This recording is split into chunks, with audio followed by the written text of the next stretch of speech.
you just believe the universe is a brute fact? The universe is an easier brute fact to accept than a conscious creator. Well, who made it?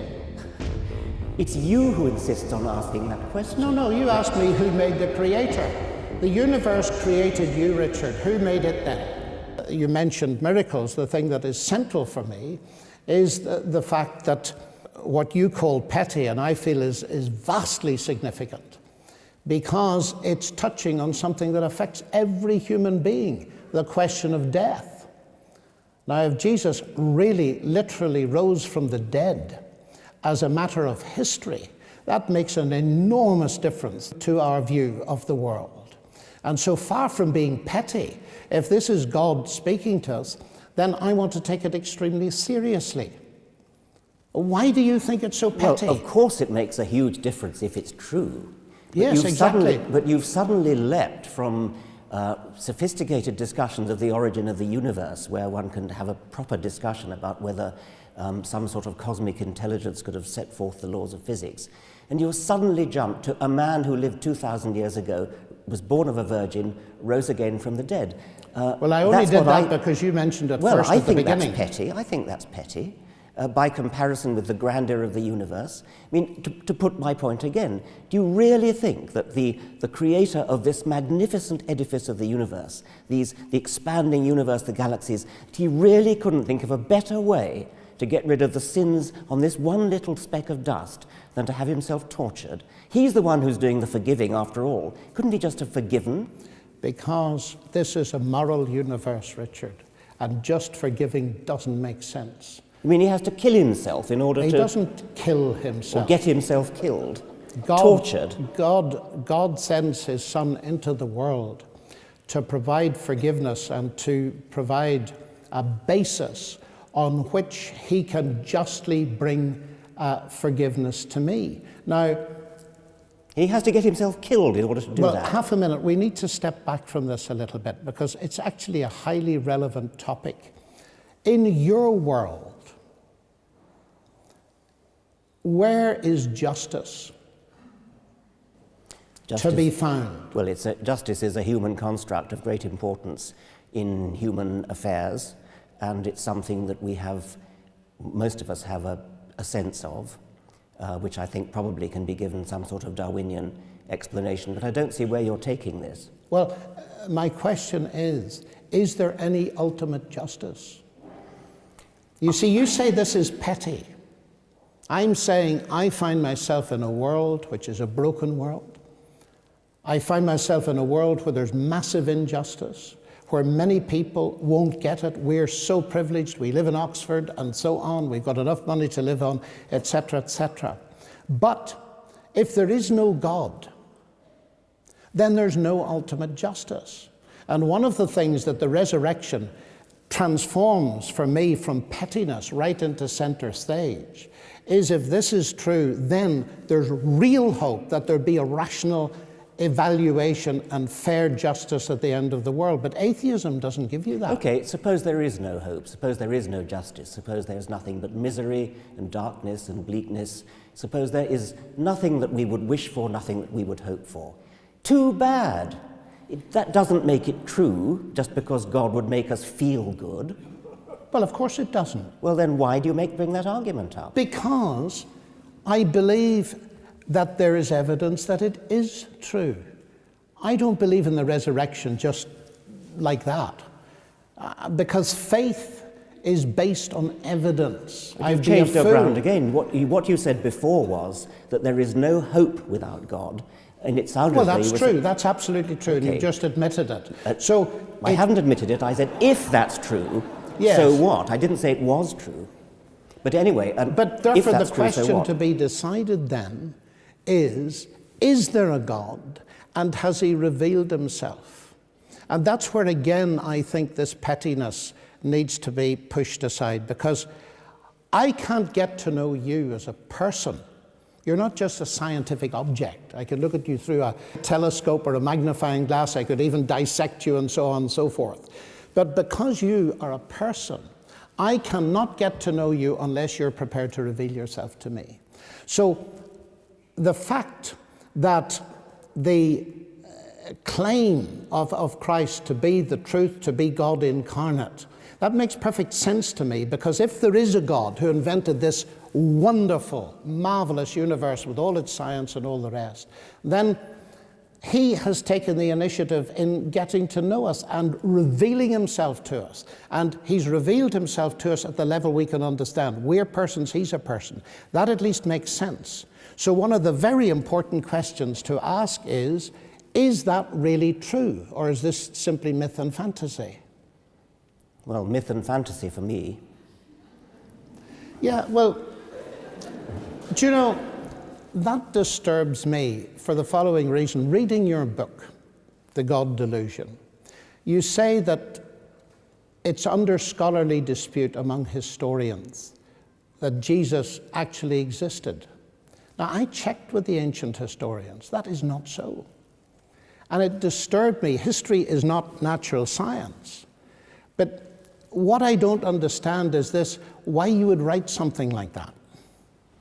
I don't think it's a very important question whether Jesus existed. There are some historians, most historians think he did, some They historians certainly don't. do. I couldn't find an ancient historian that didn't. Well, there are one or two, but I don't really care, actually, because precisely because it's petty.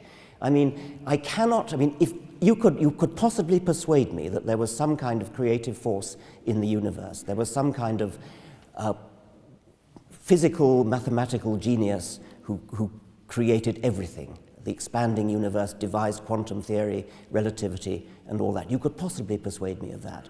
But that is radically and fundamentally incompatible with the sort of God who cares about sin, the sort of God who cares about what you do with your genitals, the sort of God who is interested, who has the slightest interest in your private thoughts and wickednesses and things like that.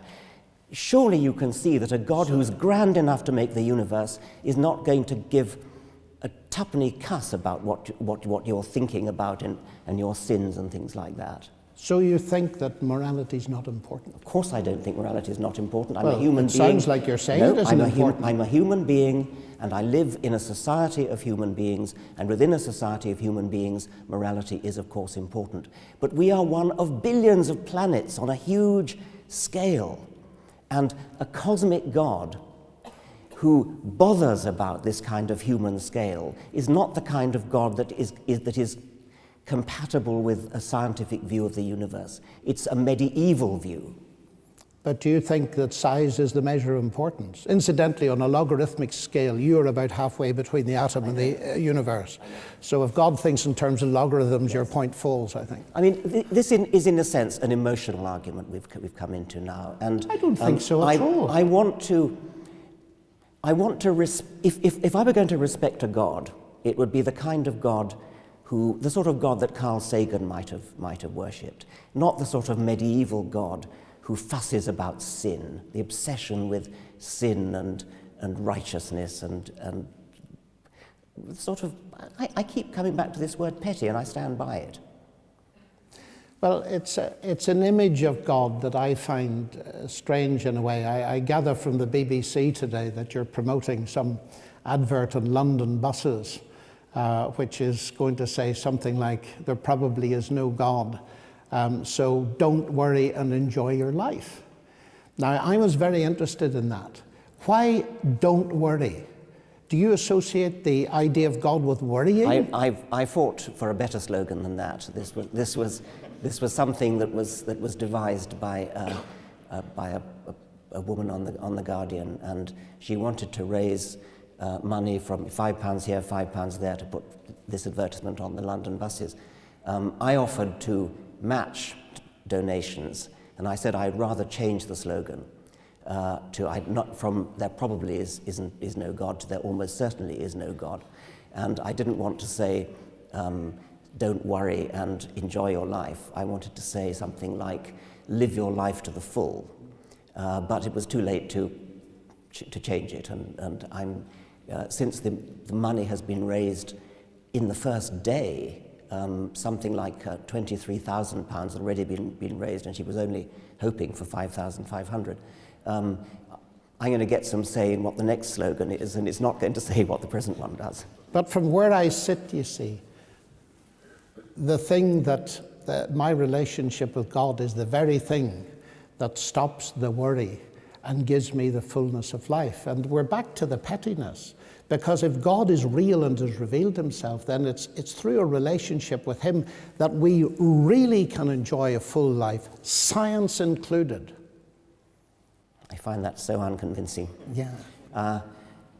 I think there's something wonderful about standing up and facing up to a universe where we are increasing our understanding, and we throw away childhood obsessions, we throw away the sort of imaginary friend that comforts us when we're children, and we feel the need for some kind of parent figure to turn to. I think when we grow up, we need to cast that aside and stand up tall in the universe. And it's cold, and we're not going to last for it.